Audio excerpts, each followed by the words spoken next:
Hello friends, this is Ruhi Diba. Welcome to Ruhi Diba classes. I hope all are good friends. आज हम करेंगे अपना exercise 6.2 का क्वेश्चन नंबर 5। ये हमारी इस एक्सरसाइज का लास्ट क्वेश्चन है। क्या गिवन है हमें? आकृति में डायग्राम हमें दे रखा है।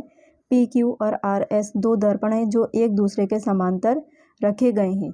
एक आपतन किरण ए बी दर्पण पी क्यू से बी पर टकराती है, तो बी हमारा क्या है? आपतन बिंदु है।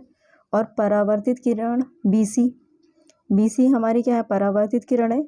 तो BC रास्ते पर चलकर दर्पण RS से बिंदु C पर टकराती है तथा पुनः CD के अनुदिश परावर्तित हो जाती है। टकराने के बाद वापस लौटती है कहाँ? CD रास्ते पर।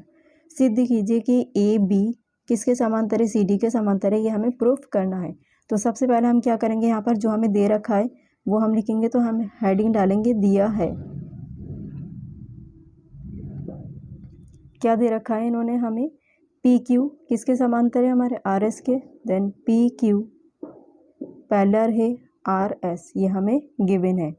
और AB BC और CD क्या है? ये तीन किरणें हैं। AB BC व CD तीन किरणें हैं।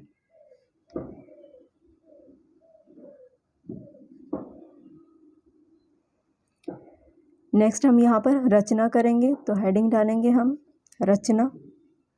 रचना करने से पहले हम क्या लिखेंगे? सिद्ध करना है। हमें क्या सिद्ध करना है? AB समांतर है CD के। देन हेडिंग डालेंगे हम सिद्ध करना है। AB पैरेलल है CD के। नेक्स्ट हेडिंग डालेंगे हम रचना, क्योंकि बिना रचना के हम इसे प्रूफ नहीं कर पाएंगे। तो यहाँ पर जब दो लाइनें हमें समांतर प्रूफ करनी है, तो समांतर प्रूफ करने का सबसे इजी मेथड क्या है? या तो आप इसके एकांतर कोण बराबर कर दीजिए या फिर संगत कोण बराबर प्रूफ कर दीजिए। अगर ये कोण बराबर हो जाएंगे तो हम क्या कह सकते हैं कि ये लाइनें भी या रेखाएं या किरणें आपस में कैसी होंगी? समांतर होंगी। AB और CD क्या है? हमारी किरणें हैं।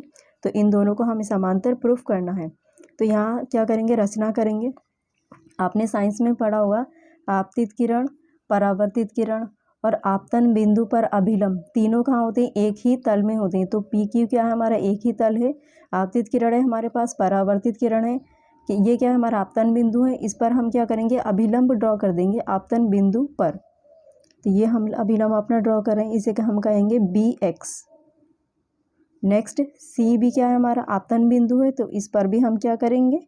अभिलंब ड्रॉ करेंगे, इसे कहेंगे हम CY।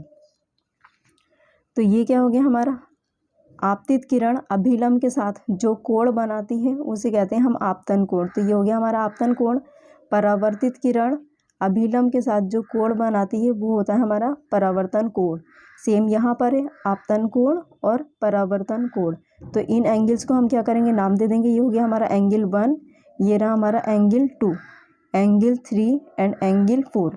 आपतन कोण और परावर्तन कोण आपस में कैसे होते हैं? हमेशा बराबर होते हैं। ये आपने साइंस में भी पढ़ा होगा। तो रचना हमने क्या की है? BX लंब है किस पर? PQ पर। तो यहाँ पर हम लिखेंगे BX परपेंडिकुलर है PQ पर एंड CY लंब है हमारा RS पर। ये हमने खींचा है, ड्रॉ किया है। नेक्स्ट हेडिंग डालेंगे हम सिद्ध।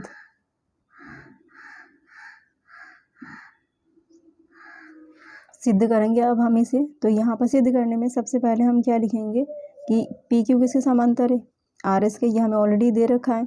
तो एंगल 1 किसके बराबर है? एंगल 2 के। ये क्या है? हमारा आपतन कोण परावर्तन कोण आपस में कैसे होते हैं? बराबर होते हैं। तो हम यहाँ लिखेंगे angle 1 is equals to angle 2। तो यहाँ पर हम लिखेंगे आपतन कोण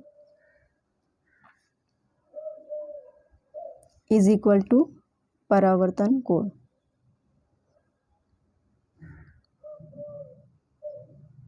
next angle 3 is equals to angle 4।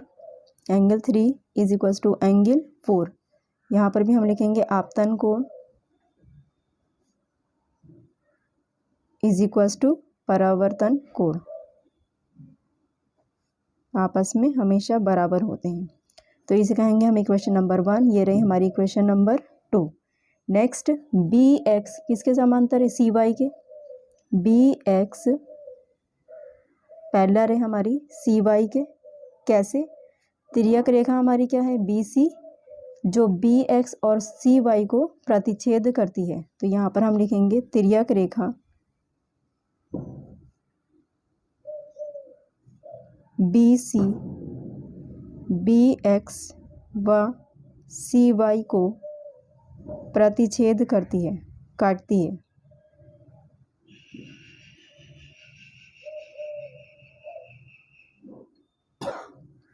तो ये हो गया हमारा प्रतिच्छेद करती है। नेक्स्ट हम यहाँ क्या लिखेंगे? एंगल 2 किसके इक्वल है? एंगल 3 के। एकांतर कोण है तो angle 2 is equals to angle 3। Equation number 3 यहाँ हम लिखेंगे एकांतर कोण है, और एकांतर कोण आपस में कैसे होते हैं? बराबर होते हैं। नेक्स्ट हम क्या लिखेंगे? Angle 1 is equals to angle 4। क्यों? आपतन कोण और परावर्तन कोण आपस में बराबर होते हैं। तो angle 1 is equals to angle 4। Equation number 4 हम इसे कहेंगे। तो यहाँ पर हम लिखेंगे आपतन कोण इज इक्वल्स टू परावर्तन कोण।